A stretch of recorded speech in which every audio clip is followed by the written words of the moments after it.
दोस्तों नमस्कार, स्वागत है आपका हमारे चैनल पर। दोस्तों इस समय हम यूपी होमगार्ड के लिए जीके जीएस की स्पेशल सीरीज 20 क्वेश्चन का चला रहे हैं। इसी क्रम में आज हमारा 10वां प्रैक्टिस सेट है। चलिए आज के पहले प्रश्न से हम शुरू करते हैं अपने सेशन को। तो दोस्तों पहला मेरा प्रश्न है, हीमोग्लोबिन में कौन सी धातु पाई जाती है। दोस्तों आप जानते हैं कि ब्लड में हीमोग्लोबिन पाया जाता है। जब ब्लड में हीमोग्लोबिन पाया जाता है और हीमोग्लोबिन की ब्लड में उचित मात्रा 14 से 15 mm होना चाहिए, तो इसी हीमोग्लोबिन में एक धातु पाई जाती है। हीमोग्लोबिन जो है हमारे ऑक्सीजन के साथ दोस्तों बताते चले कि यह जो है परिवहन करती है हमारे शरीर के। तो इसी हीमोग्लोबिन में एक धातु पाई जाती है और वह धातु कौन सी है यही हमको बताना है। तो वह धातु जो है हमारा लोहा होता है। ऑप्शन संख्या बी सही हो जाएगा, आयरन। ऑप्शन संख्या बी लोहा होता है। चलिए दोस्तों अब हम अगले प्रश्न पर चलते हैं। दूसरे प्रश्न पर, भारतीय संविधान का हृदय और आत्मा किसे कहा जाता है। तो भारतीय संविधान का हृदय और आत्मा जो है वह संवैधानिक उपचारों का अधिकार, जो अनुच्छेद 32 है हमारा, उसी को हृदय और आत्मा कहा जाता है। संवैधानिक उपचारों का अधिकार अनुच्छेद 32। और इसी अनुच्छेद 32 के तहत हम जो है अपना सुप्रीम कोर्ट में अपना रीट जो है मानव अधिकारों की जो हमें अधिकार दिए गए हैं उसके रक्षा के लिए पटिशन डाला जाता है। तो ये हमारा हृदय और आत्मा संविधान का अनुच्छेद 32 संवैधानिक उपचारों का अधिकार है। चलिए अब अगले प्रश्न पर चलते हैं। ऑप्शन संख्या यहाँ सी सही हो जाएगा। चलिए अगले प्रश्न पर चलते हैं। विटामिन सी का रासायनिक नाम क्या है। दोस्तों विटामिन हमारे शरीर के लिए काफ़ी इंपॉर्टेंट है। कोई भी विटामिन हो, vitamin A, B, C, D, E, K, कोई भी हो, उसी में सभी विटामिनों का अपना अपना रासायनिक नाम है। तो विटामिन सी का यहाँ जो है विटामिन सी का रासायनिक नाम हमसे पूछा गया है और विटामिन सी का रासायनिक नाम होता है ascorbic acid. Ascorbic acid option संख्या यहाँ बी सही हो जाएगा। बात किया जाए विटामिन जो ए है उसी का जो है रासायनिक नाम रेटिनॉल है, ए हो जाएगा यहाँ पे।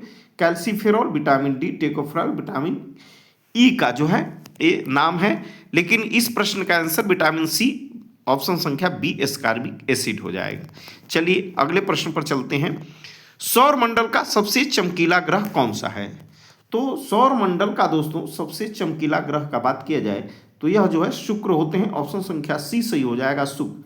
वहीं बात किया जाए सबसे बड़ा ग्रह कौन होते हैं तो बृहस्पति होते हैं। सबसे छोटा ग्रह कौन होते हैं तो बुध होते हैं। लेकिन इस प्रश्न का आंसर सौर मंडल का सबसे चमकीला ग्रह कौन सा है, शुक्र होगा। ऑप्शन संख्या सी सही होगा।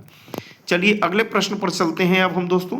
वायुमंडल की कौन सी परत रेडियो तरंग को परावर्तित करती है।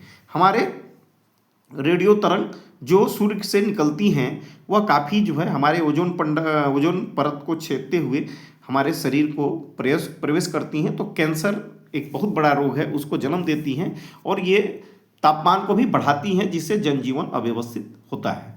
तो दोस्तों इसी प्रश्न का आंसर बताना है कि वायुमंडल की कौन सी परत रेडियो तरंग को, जो रेडियो तरंग सूर्य से आती है, उसे परावर्तित करती है। तो वह है आयन मंडल। ऑप्शन संख्या सी सही हो जाए, आयन मंडल। आयनोस्फीयर इसका नाम है, आयन मंडल। और यह जो है हमारे ओजोन परत जो है उसी से जुड़ा हुआ है। आयन मंडल से ओजोन परत जुड़ा हुआ है। चलिए इस प्रश्न का आंसर हमें रेडियो तरंग को परावर्तित कौन करता है, आयन मंडल करता है। कंप्लीट होता है। अगले प्रश्न पर चलते हैं। भारत में पंचवर्षीय योजना कब शुरू की गई थी। भारत में पंचवर्षीय योजना कब शुरू की गई थी, वही जो है अब नीति जो है योजना चलती है। वहीं पंचवर्षीय योजना पहले थी, अब बंद हो चुकी है। तो भारत में जो पंचवर्षीय योजना है यह कब शुरू की गई थी, तो हमारे देश की आज़ादी के बाद हमारे देश की विकास की ज़रूरत पड़ी तो वह पंचवर्षीय योजनाओं के माध्यम से देश की विकास की नींव रखी गई और वह जो शुरू की गई थी 1951 में। ऑप्शन संख्या सी सही हो जाएगा, 1951। चलिए अब अगले प्रश्न पर चलते हैं। गांधी जी ने साबरमती आश्रम की स्थापना कहाँ की थी। गांधी जी ने अपना साबरमती आश्रम बनाया था, उसी आश्रम में रहते थे, वहीं इनकी मृत्यु भी हुई थी। तो गांधी जी ने साबरमती आश्रम की स्थापना, इनका जन्म भी गुजरात में हुआ था और यह आश्रम अहमदाबाद में है। ऑप्शन संख्या बी सही हो जाएगा, अहमदाबाद में। तो साबरमती आश्रम की स्थापना गांधी जी ने अहमदाबाद में की थी। चलिए अगले प्रश्न पर हम दोस्तों चलते हैं। अगला मेरा प्रश्न है, मानव शरीर की सबसे बड़ी ग्रंथि ग्लैंड कौन सी है? तो मानव शरीर की सबसे बड़ी ग्रंथि की बात किया जाए तो वह यकृत और लीवर, यकृत जिसे इंग्लिश में लीवर कहते हैं। ऑप्शन संख्या सी सही हो जाएगा, यकृत लीवर। चलिए दोस्तों अब अगले प्रश्न पर चलते हैं।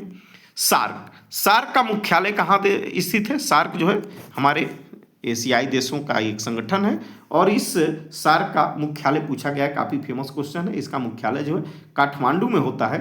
ऑप्शन संख्या सी सही हो जाएगा, काठमांडू। चलिए अगले प्रश्न पर चलते हैं। Discovery of India, discovery of India पुस्तक के लेखक का नाम बताना है। काफी फेमस पुस्तक है डिस्कवरी ऑफ इंडिया और इस पुस्तक के लेखक हैं जवाहरलाल नेहरू। ऑप्शन संख्या सी। इसे हिंदी में भी पूछ देता है भारत की खोज यानी कि डिस्कवरी ऑफ इंडिया। यह पुस्तक के लेखक हैं जवाहरलाल नेहरू। यहाँ ऑप्शन संख्या सी सही हो जाएगा। चलिए अगले प्रश्न पर चलते हैं दोस्तों। मेरा अगला प्रश्न है, कोशिका का पावर हाउस किसे कहा जाता है? तो कोशिका का पावर हाउस किसे कहा जाता है दोस्तों? माइटोकॉन्ड्रिया को। ऑप्शन संख्या बी सही हो जाएगा, माइटोकॉन्ड्रिया को। चलिए अगले प्रश्न पर चलते हैं। कथक किस राज्य का शास्त्रीय नृत्य है? कथक जो है यह किस राज्य का शास्त्रीय नृत्य है? तो यह उत्तर प्रदेश का है। कथक जो है उस शास्त्रीय नृत्य है और यह उत्तर प्रदेश राज्य का है। ऑप्शन संख्या सी सही हो जाएगा, उत्तर प्रदेश का। चलिए अगले प्रश्न पर चलते हैं। पानी का अधिकतम घनत्व डेंसिटी किस तापमान पर होता है? सबसे अधिक घनत्व जो होता है वो पानी का 4 डिग्री सेल्सियस पर होता है दोस्तों, 4 डिग्री सेल्सियस। और पानी का अधिकतम घनत्व जो होता है किस तापमान पर होता है? तो 4 डिग्री सेल्सियस पर। काफी इंपॉर्टेंट प्रश्न है। चलिए अगले प्रश्न पर चलते हैं। संयुक्त राष्ट्र संघ यूनाइटेड नेशन संयुक्त राष्ट्र संघ की स्थापना कब हुई थी? तो यह जो है 24 अक्टूबर 1945 को हुई थी। ऑप्शन संख्या ए सही हो जाएगा, 24 अक्टूबर 1945 को। चलिए आगे चलते हैं। कंप्यूटर का जनक, फादर ऑफ कंप्यूटर किसे माना जाता है? कंप्यूटर का जनक, फादर ऑफ कंप्यूटर किसे माना जाता है? तो चार्ल्स बेबेज को। ऑप्शन संख्या सी सही हो जाएगा, चार्ल्स बेबेज। अगले प्रश्न पर चलते हैं। काजीरंगा राष्ट्रीय उद्यान किस राज्य में स्थित है? काजीरंगा राष्ट्रीय उद्यान एक सिंह गैंडे के लिए प्रसिद्ध है और काफी फेमस क्वेश्चन है और यह असम राज्य में है। ऑप्शन संख्या सी सही हो जाएगा, असम राज्य। अनुवंशिकता का पिता किसे कहा जाता है? अनुवंशिकता का पिता, फादर ऑफ जेनेटिक्स। अनुवांशिकता का पिता, फादर ऑफ जेनेटिक्स किसे कहा जाता है? तो ये कहा जाता है ग्रेगर मेंडल को। इन्होंने मटर पर ये जो है खोज किया था अनुवांशिकता का और इन्हें ही फादर ऑफ जेनेटिक्स अनुवांशिकता का पिता कहा जाता है, ग्रेगर मेंडल को। चलिए आगे चलते हैं। राज्यसभा का पदेन सभापति कौन होता है? ये काफी फेमस क्वेश्चन और आसान भी है लेकिन कभी कभी कंफ्यूजन कर देता है दोस्तों। राज्यसभा का पदेन सभापति कौन होता है? तो ये होते हैं उपराष्ट्रपति। ऑप्शन संख्या सी सही हो जाएगा, उपराष्ट्रपति। चलिए अगले प्रश्न पर चलते हैं। रेबीज के टीके का खोज किसने किया था? काफी इंपॉर्टेंट प्रश्न।